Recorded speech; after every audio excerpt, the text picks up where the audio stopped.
이코노미톡 시작을 하겠습니다. 오늘 출근길에 영하 12도 굉장히 추웠습니다. 예, 이 한파가 계속될까라는 생각과 더불어서 또 날씨 예보 보니까 오후부터 눈이 온다고 하더라고요. 예, 퇴근길도 걱정입니다. 근데 저는 이럴 때 계절적인 걸 또 생각하게 되는데 당연히 그러실 것 같고 올 겨울에 이제 패딩이 잘 팔릴까? 그래서 패션, 의류 관련주로 좀 전략을 여러분께 들려드리려고 하고요. 워낙 그 패션 의류와 그 유통 쪽에서 강자이신 연구원님을 모셨습니다. 서정연 신용증권 산업분석 팀장님과 함께 알아보도록 하겠습니다. 어서 오십시오. 안녕하십니까. 네. 이렇게 춥다 보니까 올겨울 패딩 좀 팔리겠네 이런 생각 들거든요. 네. 실제로 그런 매출이 나고 있습니까? 네, 그렇게 저희도 파악을 하고 있고요. 이게 좀 빨리 한파가 왔으면 얼마나 좋았을까 하는 생각도 들긴 하는데 어쨌든 지금 입춘이 지났음에도 불구하고 뭐 오늘도 그렇지만 이번 주 내내 되게 춥고요. 1월 달부터 좀 예년 대비 낮은 기온이 지속되면서 저만 해도 일단 좀 늦었다 싶지만 이제 좀 두꺼운 옷도 좀 추가로 사고 그런 걸 보면 그런 걸 보면 지금 전체적으로 업체들한테는 4분기에 좀 아쉬웠던 것을 달래주는 그런 날씨인 것 같습니다. 네. 내가 아마 추워서 겨울 패딩을 샀다면 남들도 그럴 가능성이 굉장히 큰 상황이니까 우리 쪽에서는 그런 특수를 좀 톡톡히 누릴까라는 생각이 있는데 일단 지금 실적 시즌이잖아요. 4분기 실적 어떻게 나올 것인지를 봐야 되는데 약간 앞서서 연구원님께서 힌트를 주셨습니다. 약간 늦었지만 그게 약간 걸려요. 예, 맞습니다. 어떻게 분석하셨습니까? 4분기가 좋으려면은 당연히 이제 겨울이 막 시작되는 11월부터 상당히 잘 팔려줘야 됩니다. 근데 이제 11월이 이상 고온 현상으로 상당히 좋지가 않았었습니다. 그렇다 보니까는 4분기 의류업체들이 좀 고민이 많았고 12월에 좀 잘 팔리긴 했지만은 11월, 10월 워낙 안 좋았어가지고 4분기 전체 실적을 커버하기에 매우 역부족이었습니다. 다만 그 옷이 지속 이제 안 팔리게 되면은 1분기 실적까지도 영향을 주게 되어 있는데요. 그게 재고 때문입니다. 그래서 재고가 이제 많이 쌓여서 1분기와 올해 2분기 재고 평가 관련 손실 같은 것에 고민이 좀 있었는데 그 부분은 다행히도 1, 2월에 조금 해소가 되고 있지 않나 이런 생각이 듭니다. 그러니까 작년 11월 같은 경우에도 의외로 좀 따뜻한 느낌이 있었기 때문에 겨울이긴 하지만 초반 장사가 좀 안 됐다. 그게 4분기에 일정 부분 영향을 미칠 가능성이 있다라는 부분에서 엄청 서프라이즈하게는 나오지는 않을 것으로 보이네요. 쇼크가 아니면 다행이 아닐까라는 그 생각인데 다행히도 이제 기대감이 많이 일찌감치 낮아져가지고 이 실적 이제 저희 컨센서스라고 하지요. 그런 실적 추정치들이 많이 낮아져 있는 상황입니다. 그래서 추가적인 어떤 쇼크라던가 이런 거라기보다는 그냥 밋밋한 실적 시즌이 될 것으로 생각하고 있습니다. 네, 그 부분을 좀 감안하시면서 4분기 의류주에 대한 실적 보셔야 될 것 같고요. 한 가지 이제 궁금한 거는 사실 여러 가지 돈 계산하다 보면은 환율도 도움이 될 것 같은데라는 생각이 드는데 그 정도는 어느 정도 영향을 미칠까요? 맞습니다. 환율은 늘 이제 뭐 어떤 산업이든 다 영향을 미치는데 이 패션에 대해서 내수수다 보니까는 뭐 환율 영향 있을까라고 생각하시는 분들 계실 수 있지만은 패션 중에 이제 수출하는 ODM 생산업체들 영향을 많이 받습니다. 수출주가 있으니까요. 그래서 원달러 환율이 지금과 같이 이제 상승해 있는 이런 상황이 좀 지속되고 있죠. 그러면은 매출이라던가 수익성에 좀 긍정적인 영향을 주기는 합니다만 한편으로는 또 생각해야 되는 것이 우리가 이제 수출을 하는 상대방, 우리가 바이어라고 하는데요. 예를 들면 우리가 뭐 월마트에 뭐 티셔츠를 공급한다거나 아니면 갭, 뭐 노스페이스 이런 옷들을 만든다고 했을 때 그들도 우리 환율이 좋아서 실적이 좋다라는 걸 알고 있겠죠. 그러다 보니까 이제 단가 인하에 대한 압력이 충분히 있을 수 있고요. 그거 아니라도 지금 미국 경기가 생각보다 좀 탄탄하게 지속되고는 있지만은 불확실성에 대한 우려는 여전히 있습니다. 그래서 경기 불확실성으로 인한 단가 하락은 이미 좀 진행이 되고 있는 상황이었습니다.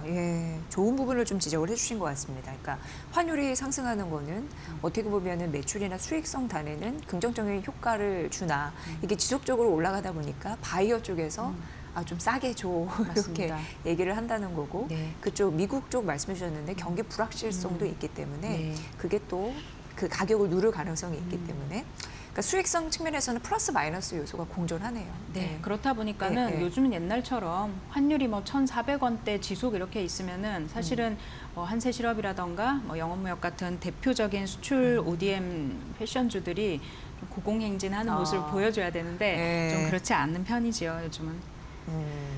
그래서 이제 최근 어떻게 보면은 작년 연말부터 그랬고 왜 K 푸드나 K 팝, 뭐 K 붙은 그런 뭐 조선이라는 거 쫙 잘 갔는데 왜 K 패션은 못 가지 고전을 면치 못하는 그런 모습이어서 좀 답답한 주주분들도 계셨을 것 같아요. 그 원인은 어디 있다고 보세요? 네, 이런 질문은 제가 아주 과거에도 많이 들었던 것 같습니다. 이제 K자 붙여가지고 푸드, 뭐 화장품, 뭐 컬처 관련 모든 것들이 이제 K자로 많이 유행을 타는 편인데 유독 패션은 왜 못하냐 이런 지적을 많이 받죠.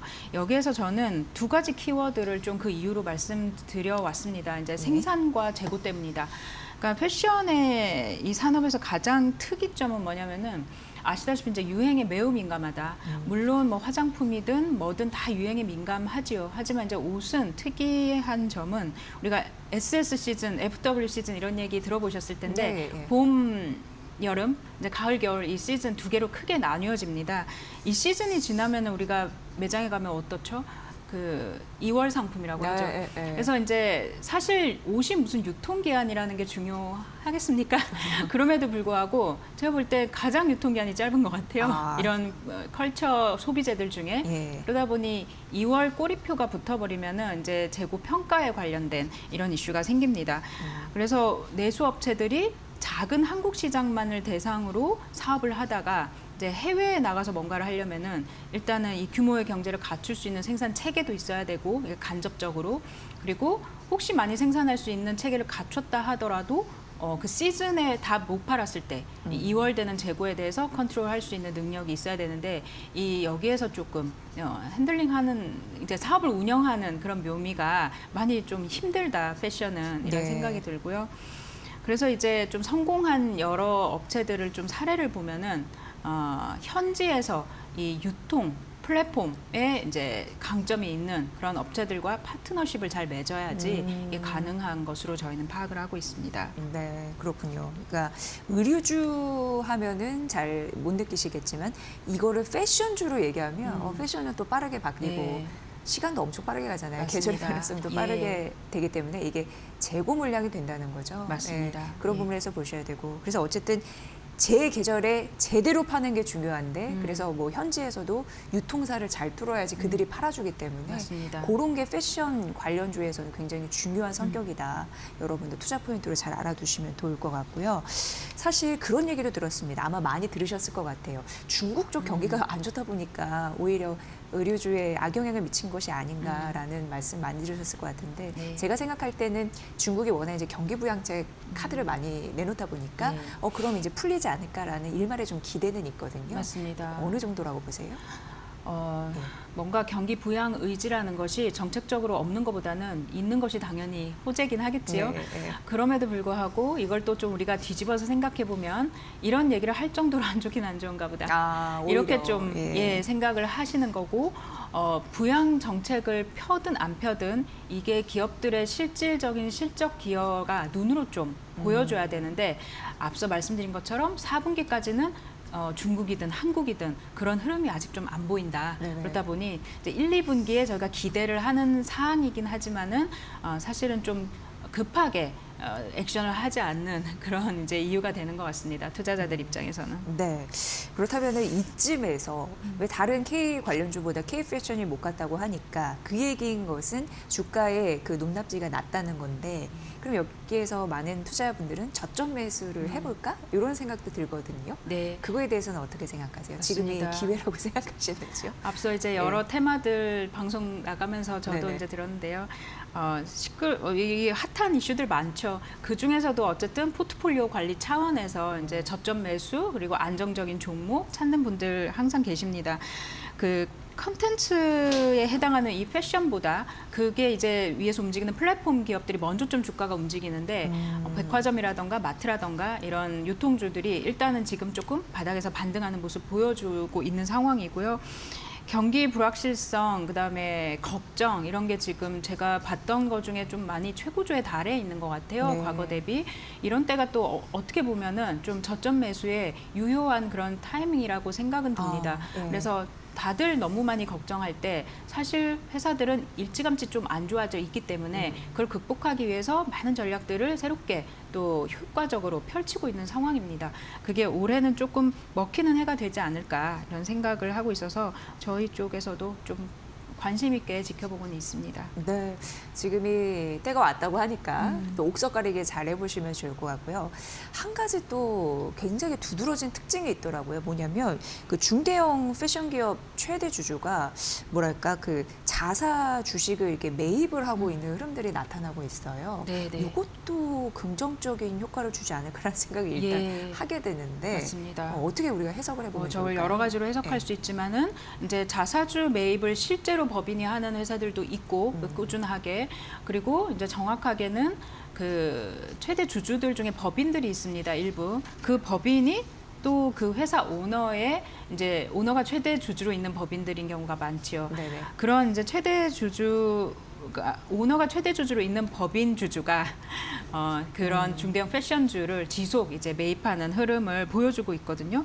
그랬을 때 이제 1차적인 목적은 당연히 지배력을 강화하는 데 있겠지요. 그렇지만은 그들도 일단 사업하는 사람들이라는 생각을 해보면은 이게 가망성 없는 곳에 투자를 하겠느냐. 네. 자사주도 일종의 투자라고 본다라면은 그래서 우리가 가진 잠재력 대비 주가가 많이 빠져 있다라는 거 본인들도 인지하고 있는 거고요. 이걸 투자자에게 간접적으로 알리는 신호라고 저희도 생각은 하고 있습니다. 네.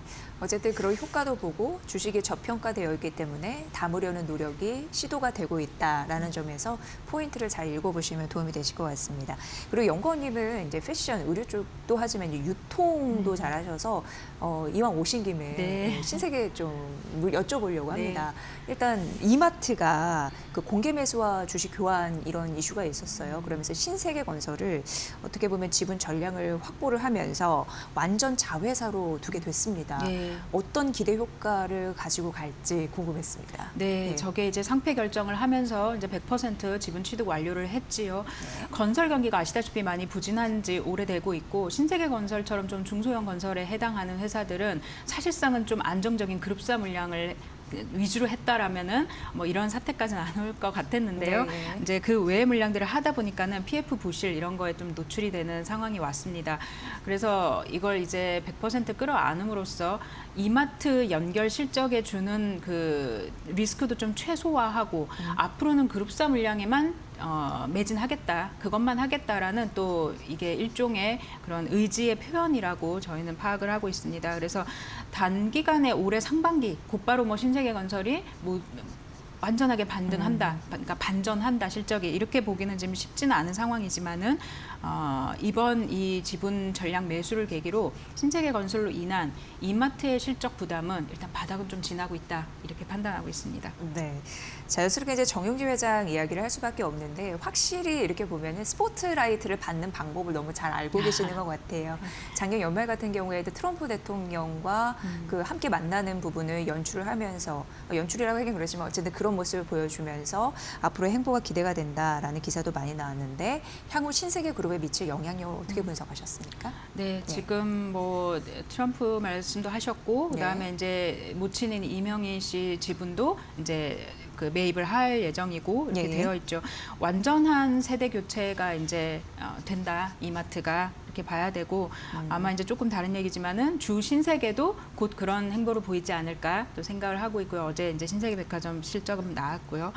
그랬을 때 지배주주로서 일대 지배주주로서 의사결정을 이제 하는 데 있어서 그 파급력이 이전보다 훨씬 좀 셀 수 있다. 그렇기 때문에 앞으로는 조금 더 또 다른 시험대에 오른다라고 저희는 보고 있습니다. 그래서 네네. 이게 이제 인정을 받고 또 주가 꾸준한 연결, 지금 주가 반응은 사실상 이 이벤트만으로 나오는 건 아니지만은 꾸준하게 이마트가 이 바닥을 딛고 올라서는 모습을 보여주려면은 일단 최근에 나온 알리바바와의 협업 이런 데 네네. 있어서 온라인 쓱닷컴이죠. 온라인의 사업이 어떻게 반전하는지 그 모습을 보여줌으로써 일단 증명을 좀 해낼 필요가 있다고 저희는 보고 있습니다. 네, 유통이나 패션 쪽 아마 제일 궁금한 축을 여러분께 해결해 드렸습니다. 잘 참고해 보시면 좋을 것 같고요. 앞으로도 그런 동향에 있어서 궁금한 점이 있다면 저희 그 서정현 신영증권 산업분사 팀장님 모셔서 이런저런 말씀 좀 들어보면서 돈을 벌 수 있는 기회 포착을 해보도록 하겠습니다. 연구님 정말 잘 들었습니다. 고맙습니다. 감사합니다.